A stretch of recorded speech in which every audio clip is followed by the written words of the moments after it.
Hi, I'm Zibby Owens, and you're listening to Moms Don't Have Time to Read Books. This 30-minute podcast features a new author interviewed by me every single day, 365 days a year, for about 30 minutes. I am also the publisher for Zibby Books, which publishes 12 books a year in fiction and memoir. Our books are already out now. You can check it out on zibbybooks.com.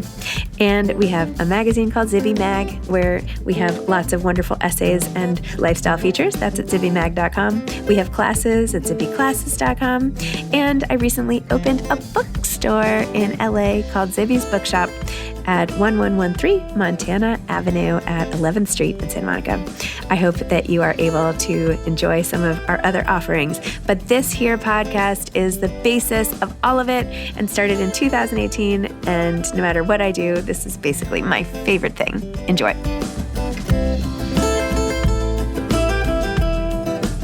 Hannah Pittard is the author of We Are Too Many, a memoir kind of. Hannah is the author of 4 novels, and her books have been recommended by the New York Times, the Chicago Tribune, the Oprah Magazine, Time, The Guardian, and many others. She is the winner of the Amanda Davis Highwire Fiction Award, a McDowell Colony Fellow, and a graduate of Deerfield Academy, the University of Chicago, and the University of Virginia. She also spent some time at St. John's College in Annapolis.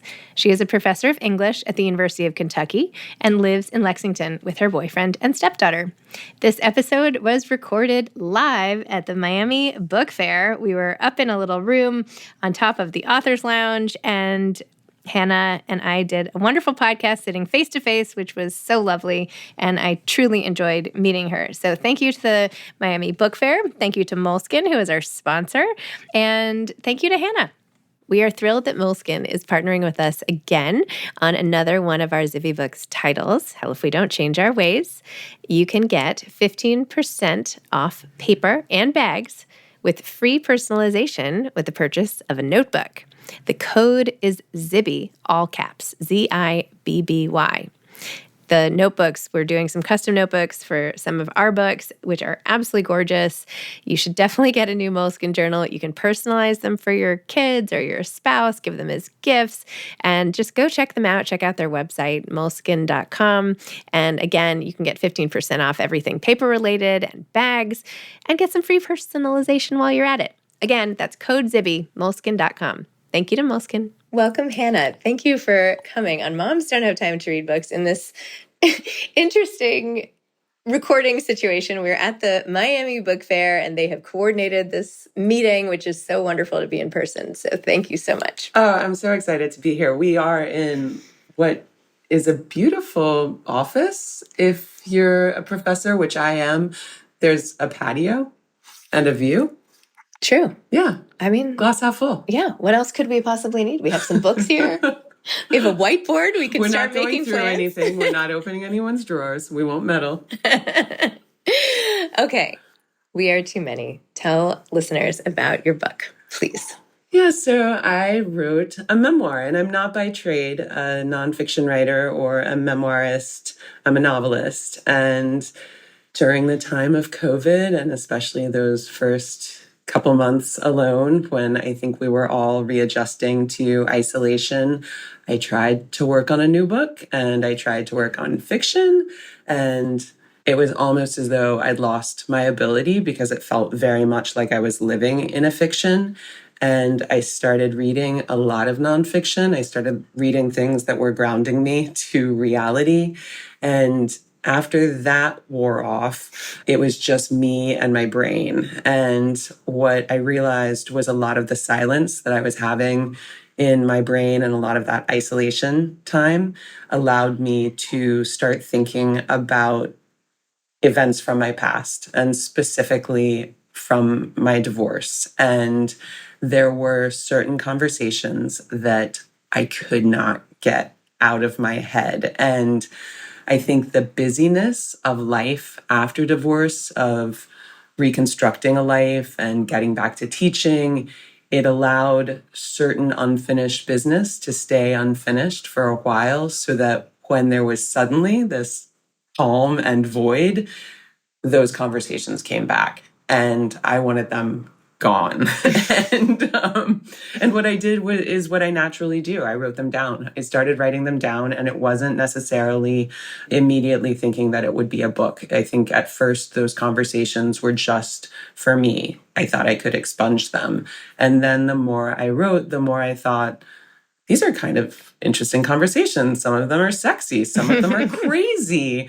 Some of them I think people could learn from. And I shared some very early drafts with my agent, and she said, I'm going to paraphrase here, but she said essentially, I don't know why I want to keep reading, but I want to keep reading. It's a hot mess and I'm interested. Keep going. And I did. Amazing.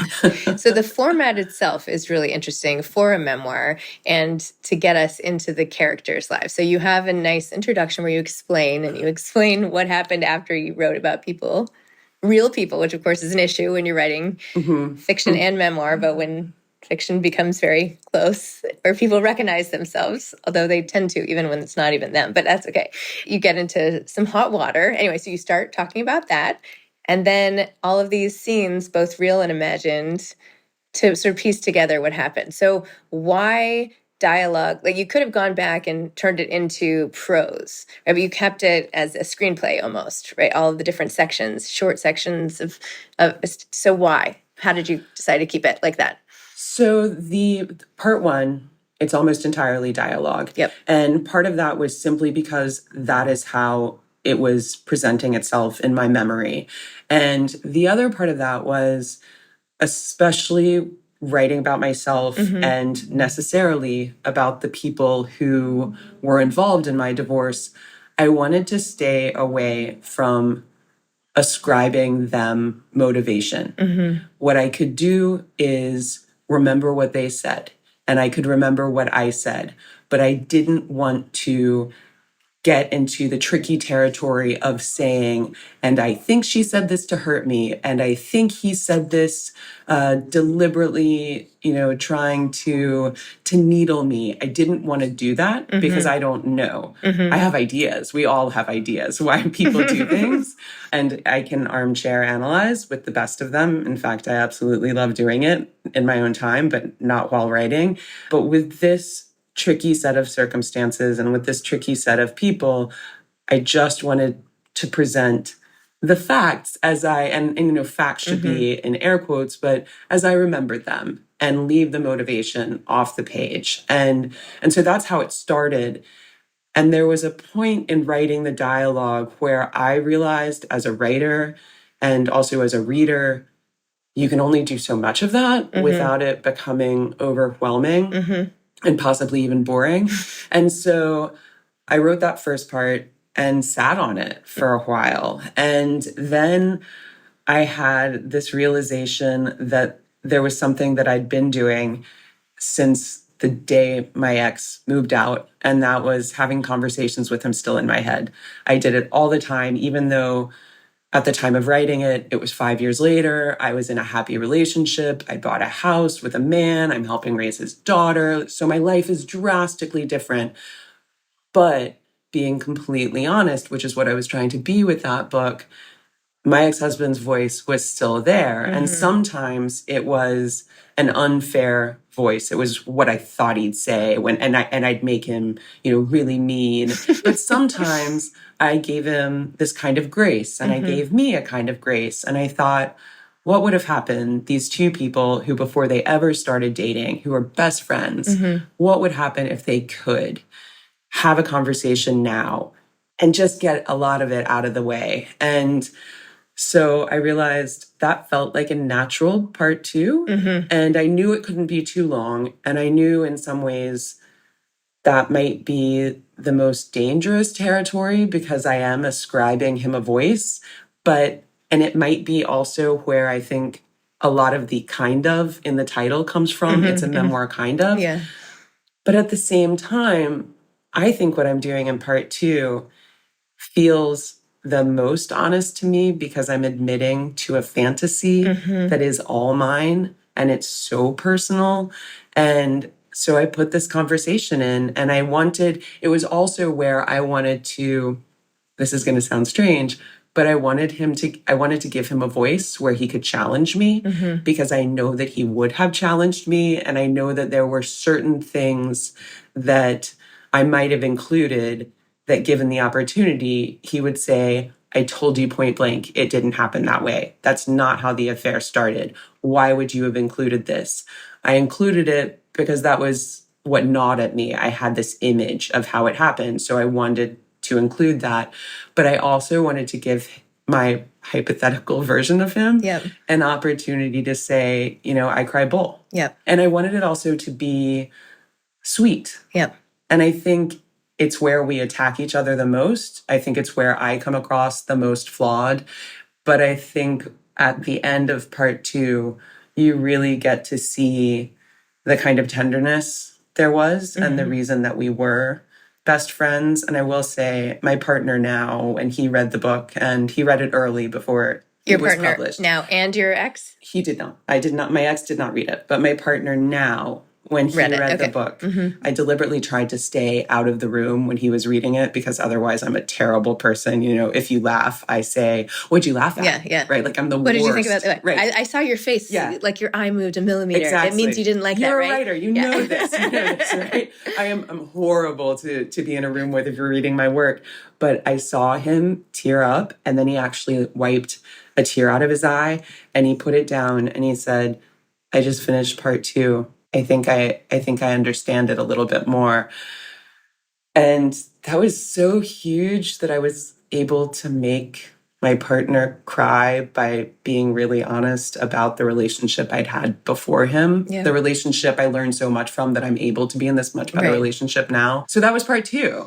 Oh my gosh. And I knew that could only go on for so long. And it's right there in the center. And it's funny because that's the one where when I handed part 2 in to my agent, I think a lot of agents are this way. I love mine. I've been with her for a decade. I think she's brilliant. She's got this very calming voice, and she's not often really excited, which is probably good. But what it means is when she is excited, I know I'm onto something. And after part 2, she called me and she said, I cannot wait until this book is published because I have a friend who is going through this.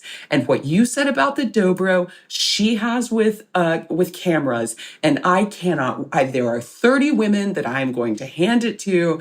And I was so excited because I knew I was on to something there, that I tapped into being so particular into something kind of universal. Totally. Yeah. We had so many people who were coming into my bookstore, asking for memoirs or novels or what books can we read for a friend who's getting a divorce or going through a divorce or whatever. So I've actually started a whole new section. That's so smart. Of books just for that. Like if you're going through a painful divorce, love and heartbreak and all of that. Because what you went through, I mean, it's your story, but it has so much universality, as you say. Like there's so many emotions that you can relate to, and no relationship is perfect, right? No person is perfect. And we get to know all the flaws of your ex, but also of you. I mean, you're really open about it. And so you see I don't know, sometimes I'm like, I can't believe any relationships even work out. I know. I feel the same way, but it's really funny. Helen Ellis, when she's a friend of Helen Ellis. So amazing, right? Gosh, so funny, so smart, writes the best books.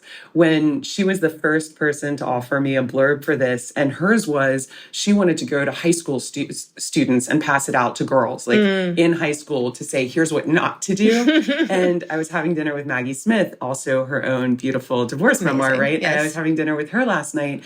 And she was talking about what she'd always imagined was her ideal readership for her book. And she was thinking, 41 and up. And I said, Maggie, my undergrads, 18 to 22, my grad students, they aren't married. They love it. They treat that book like a Bible. I mean, it means so much to them. I think it's tapping in to something that is a very female experience, regardless of whether or not you have kids, whether or not you've ever been married. And I just so admire books and writers who can do things like that. Yeah, let's just talk about Maggie's book. I know.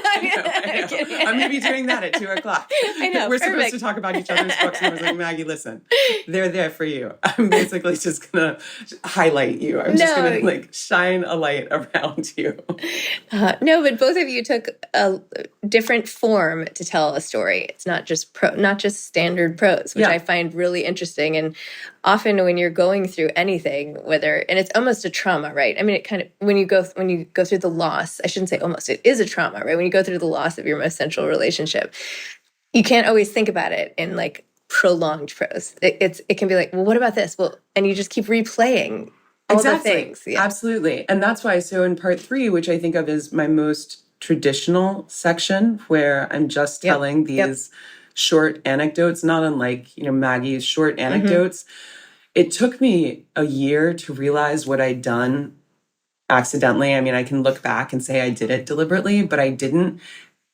Part 1, there's all of this noise in the data, right? It's everyone's voices. Part 2, I'm able to eliminate everything except my ex and me talking. And in part 1, and I wrote it in that order, part 1 is where I'm finally able to speak without sort of the experimental performance of the other modes, the other structures, and I'm just using the first person pronoun, and I'm able to talk about me in a way that it's very uncomfortable. That's why I'm a fiction writer. I love to make up stories, and I imbue so many of my characters with myself. That's very easy.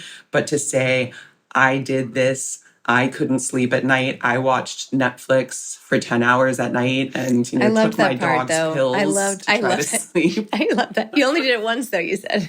I did only do it once. Yeah. But I also am an oversharer now. Like, I think the more we share, the more we make connections. And who doesn't love to make connections? And there's always some person who, when you admit something really what you think is, the embarrassing piece, you see 1 or 12 hands go up in the audience. Now I'm on trazodone. It's how I sleep, but it's my prescription. It has my name on it. It's something we all laugh about in my family. My sister's like, you don't need your dogs anymore. You are the dog. You have become the dog. I actually accidentally took my dog's medicine, not on purpose.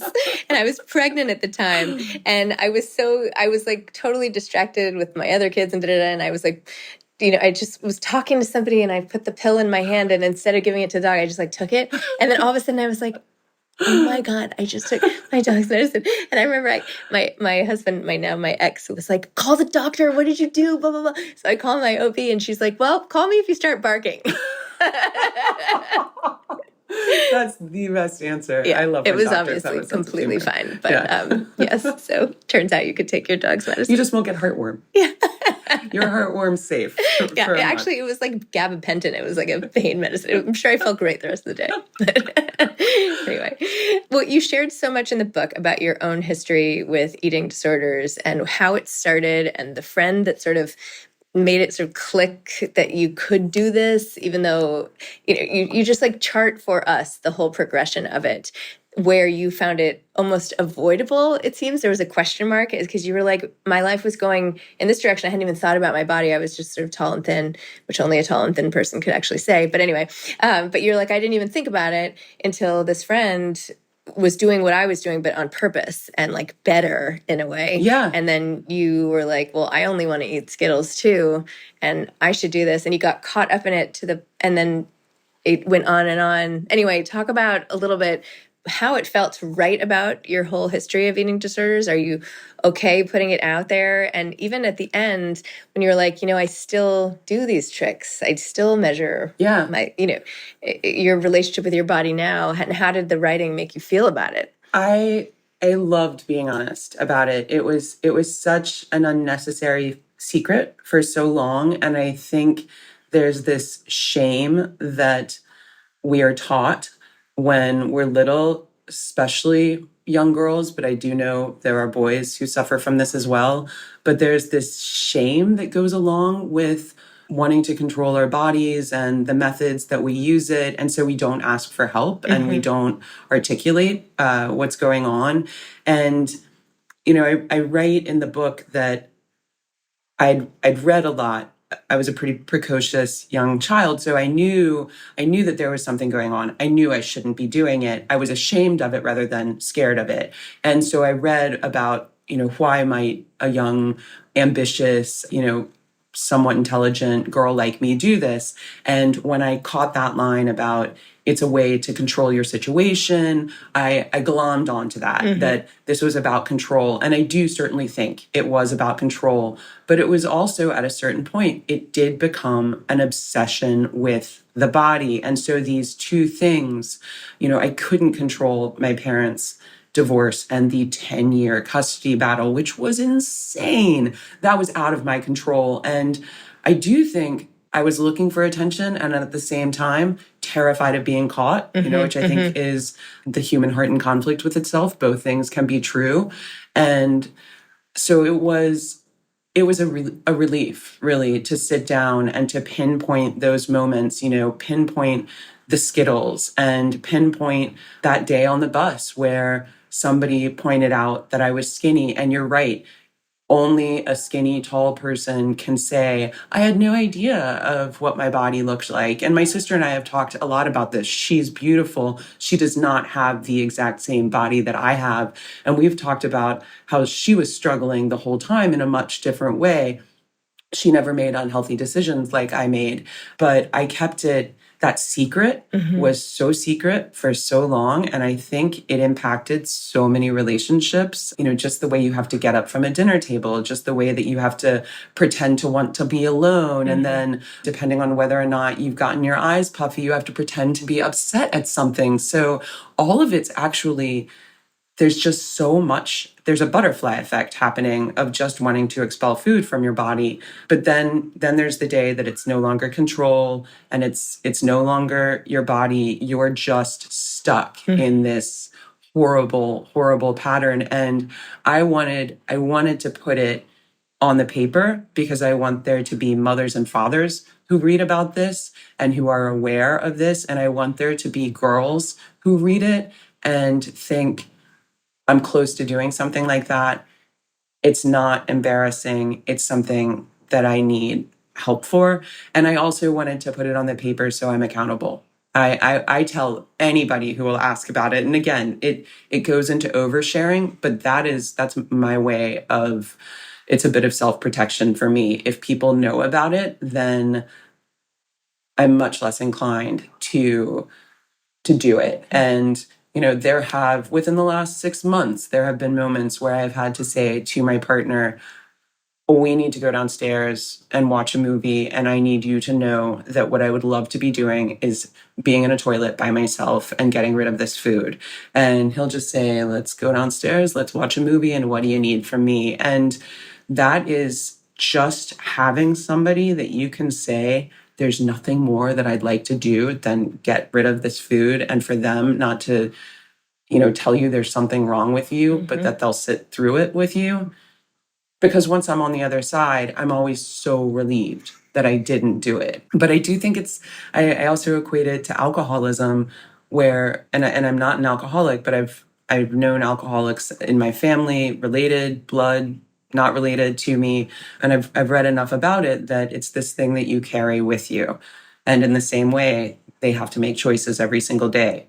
I have to make choices every single day. And if I could give a gift to all women out there, and again, I know that men and boys suffer from it too, but if I could give this gift to women of just never, ever having that awareness of my body looks better this way, or I wish my body looked like my friend Brenda, or, Janet's so much thinner.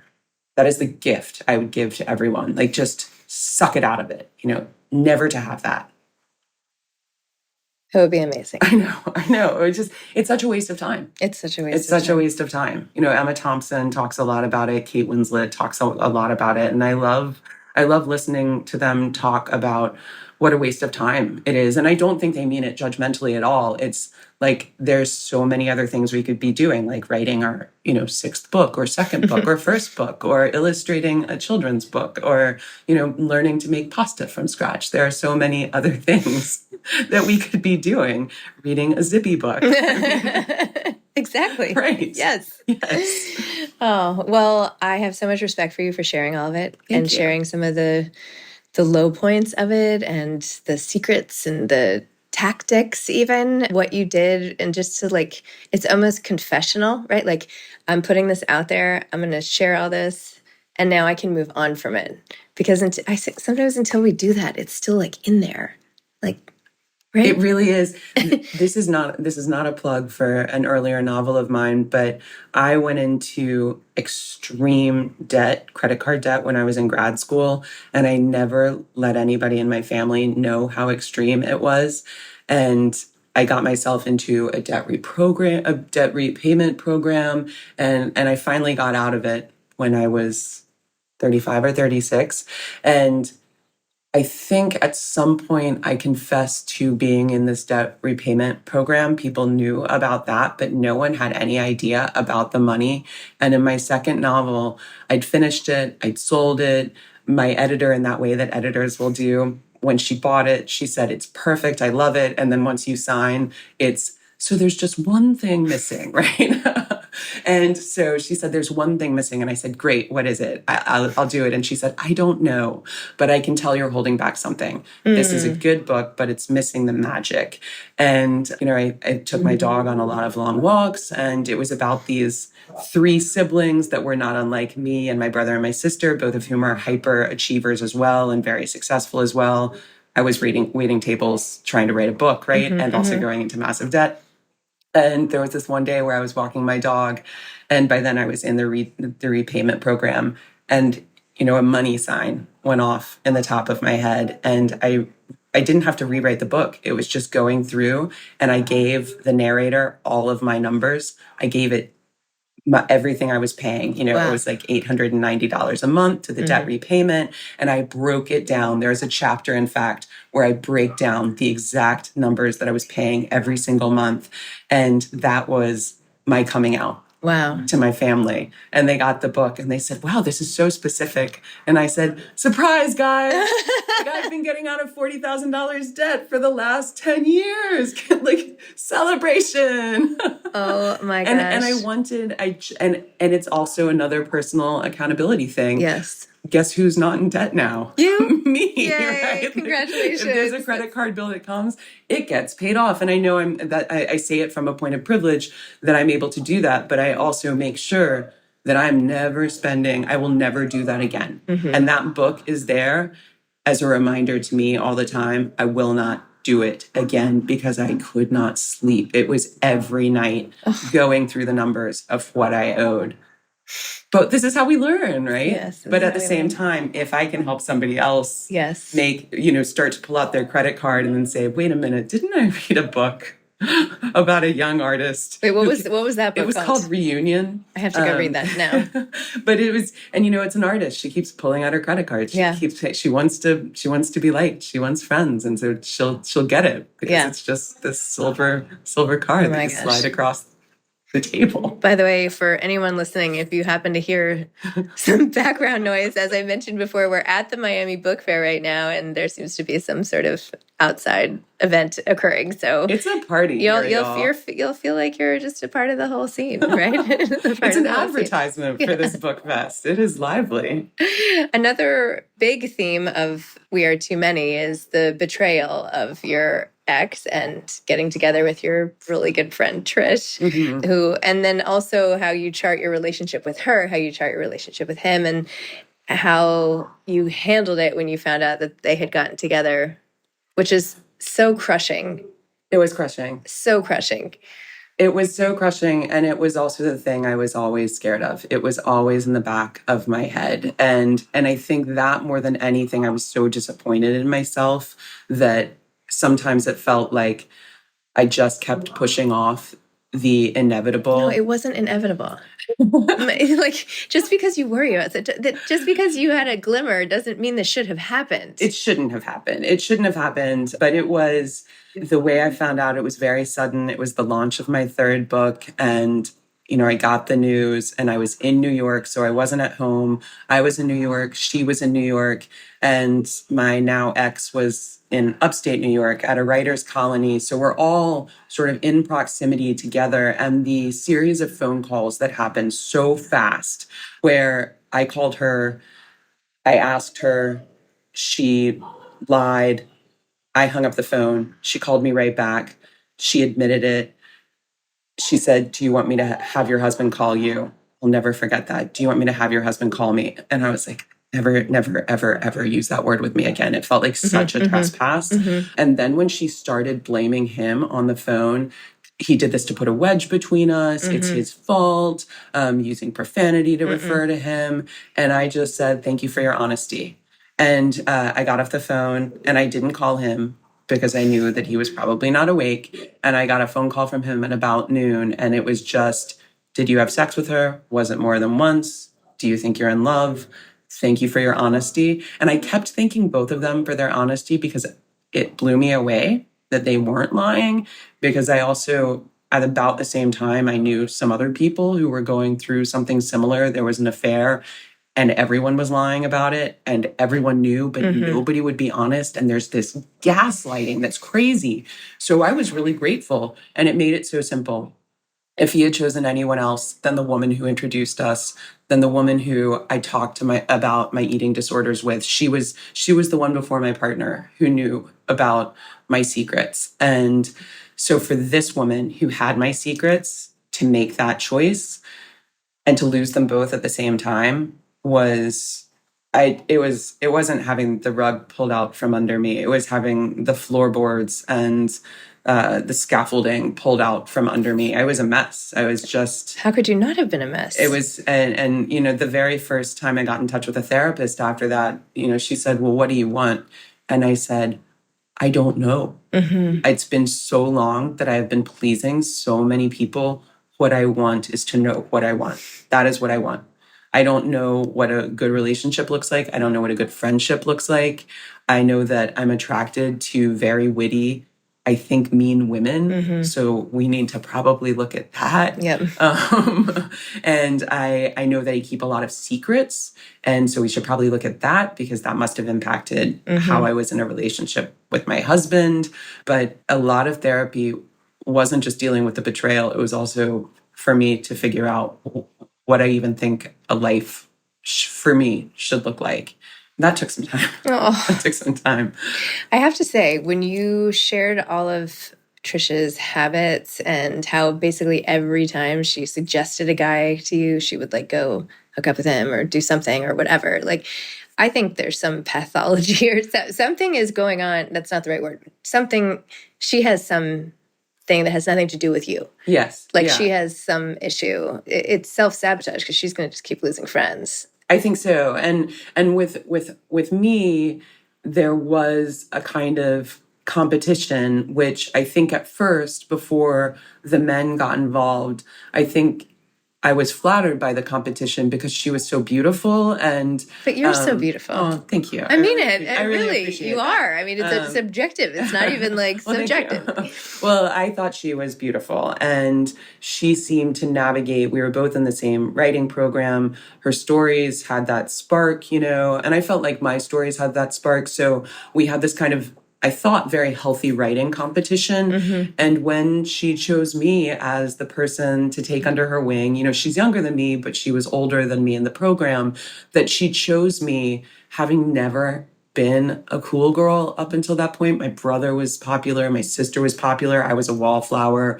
who blushed and cried if you talked to me at a party. So for her to choose me, I learned a lot about navigating bar culture from her. And it's nice for me to be able, especially on book tour, and I travel a lot alone, to be able to go into a bar and eat a dinner alone. I can do that because of her. And I'm completely confident enough to, if somebody wants to hit on me, I just reject them in a nice way. Or if I want to talk, I can. I've learned a kind of persona. I think a lot of people on book tour learn a kind of persona. So there's a lot that I did learn from her. And at the same time, there was that competition, the sort of sexual competition. But every time I'd feel it, like I said in the book, every time I'd feel it and I'd get a clarity was almost there of this is not right. That was a mean thing that she just said. It was designed to make me feel vulnerable. It was designed to make me want to go home and vomit.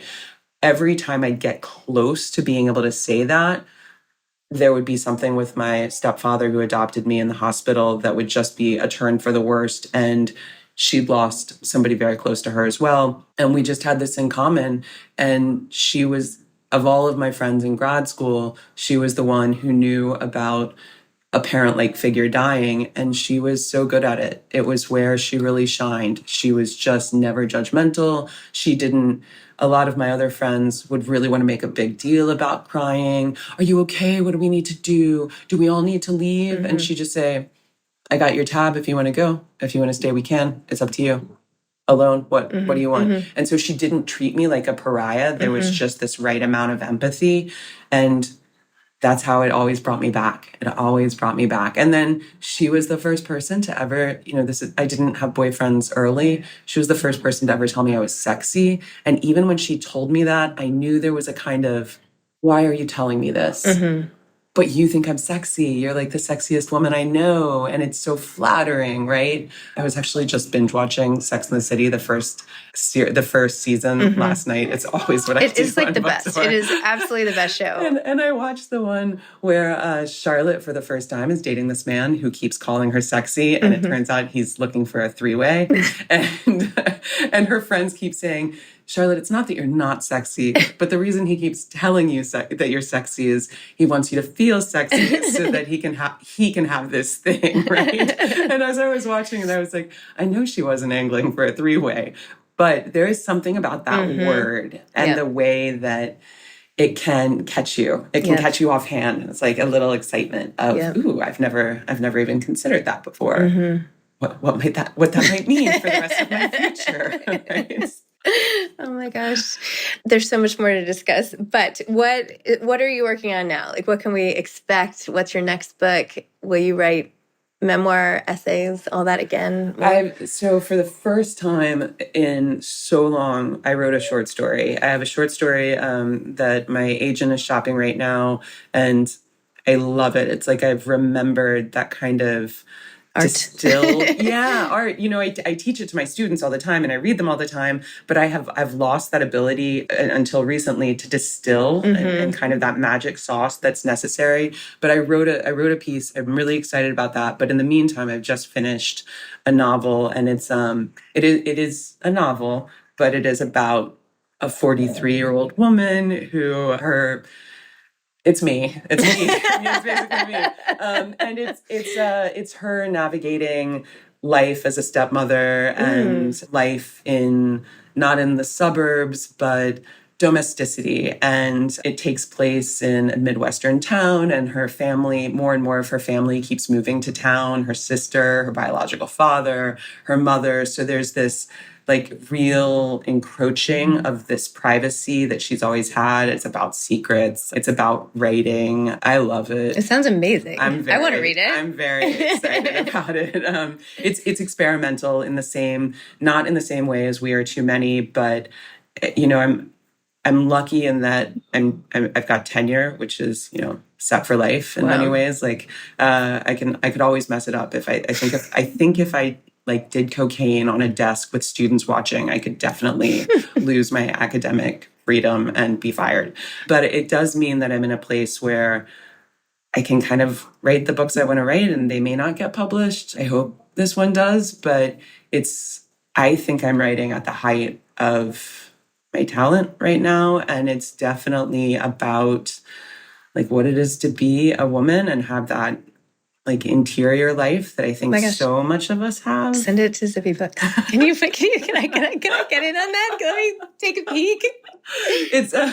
I was describing it to someone, and I said, if George Saunders and Robert Coover had a baby and Margaret Atwood was there to take photos, like that's what I'm doing. But it's very much about the female experience, but I want it to be intellectual. I want it to, because I think women are so smart, and we're always congratulated for how emotive we are and that we're so empathetic. But what that really means is that ability to be empathetic is because we're so hyper intelligent that we're able to make these connections and understand why people may be behaving. There's something at that source. And so I'm really interested in giving that credit to women on the page, You know, for somebody who started her career, I did writing about men. My debut is men focusing on a woman. I have now gotten to the point, and it's something that's happened in my 40s. I just want to read about women. I just want to read about women's minds. I want to read about them doing their daily lives and the way that, you know, I'll quote my partner here, and I use this in my book, but I totally believe, especially now that I've got a stepdaughter in my life, the days crawl and the years fly. Yes. And so but it has to be about what's going on in those days that are making our lives. And so I really want to look at the tiny to explode it into the big and the universal. Amazing. Oh my gosh. Well, what's the title for that? Working title? The working title, I have 2 different working titles. One of them is If You Love It, Let It Kill You, which is my family's motto. But the other one is Goat Show, which is the way that my family talks about like an expletive show. Like if something is really bad or it's just like gone crazy, it's a goat show. Okay. Like it's a goat show. Yeah. Oh my gosh. And I love a spondy for a title. You know, Ann Patchett will tell you that. Put those 2 words that you can see, Tom Lake, Do Tell, Goat Show, Bounce House. There you go. I love a spondy. Hannah, thank you so much for coming on Moms Don't Have Time to Read Books, especially with this crowd and all the excitement of the Miami Book Fair. Good luck on your panel, and thank you for the time. Much. I really appreciate it. Thank you. Zibby. Thanks for listening to this episode of Moms Don't Have Time to Read Books. Don't forget to follow me on Instagram at Zibby Owens and at Moms Don't Have Time to Read Books. Also sign up for my newsletter at zibbyowens.com and sign up for my virtual book club and meet lots of authors on Zoom every other week. Thanks so much to Steve and Ryan at Texture Sound for the sound editing. And thank you to Morning Moon Productions for providing this fantastic intro and outro music.